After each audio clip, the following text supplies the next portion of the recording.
Looking back on my life, it feels like at about the age of 3, like I just checked out of life. I grew up in an alcoholic, abusive home, put up the walls, developed some really unhealthy defense mechanisms and survival skills. I started drinking at the age of 15. I feel like I was pretty much an alcoholic from the first sip, but it's not like life was all of a sudden like, Yahoo, the party's on. For me, it just made it easier to wear the mask and to check out of life, like I said, and just to exist.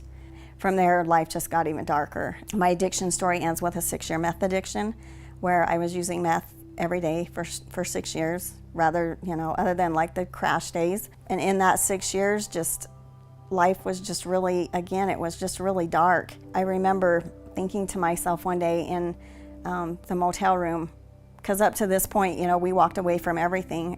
We had a successful automotive repair shop, a $500,000 home in Draper, all the toys, and we walked away from it all until we were living in extended stay motels at the end and racking up charges with the law. I just remember sitting in the hotel room and thinking to myself, like, I'm gonna be living like this till the day I die.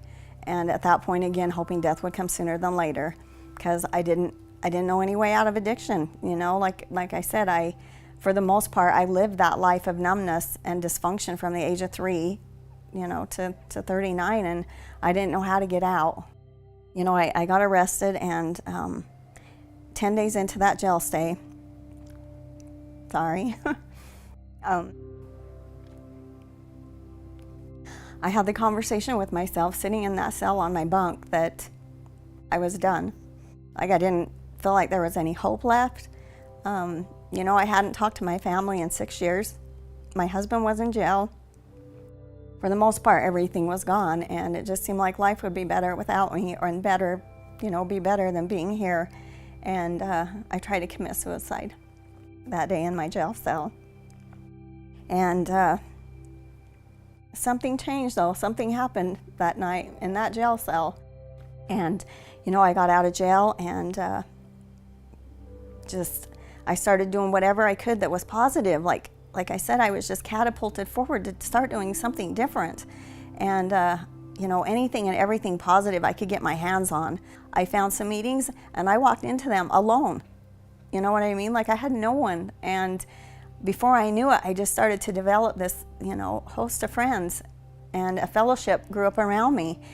From there, life just actually started to flourish. It really did. Like, I walked through so many fears today, and I don't have that hopeless feeling anymore. I have a huge support system today.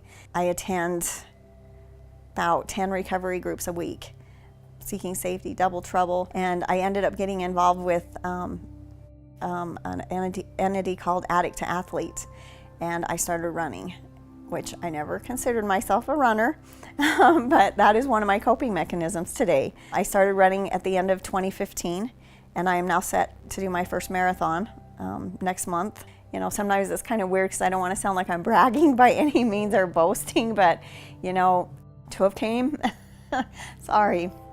To have came from that broken 3-year-old still, to working for the county. And I'll be graduating this year with my bachelor's degree at Weber State in criminal justice and psychology.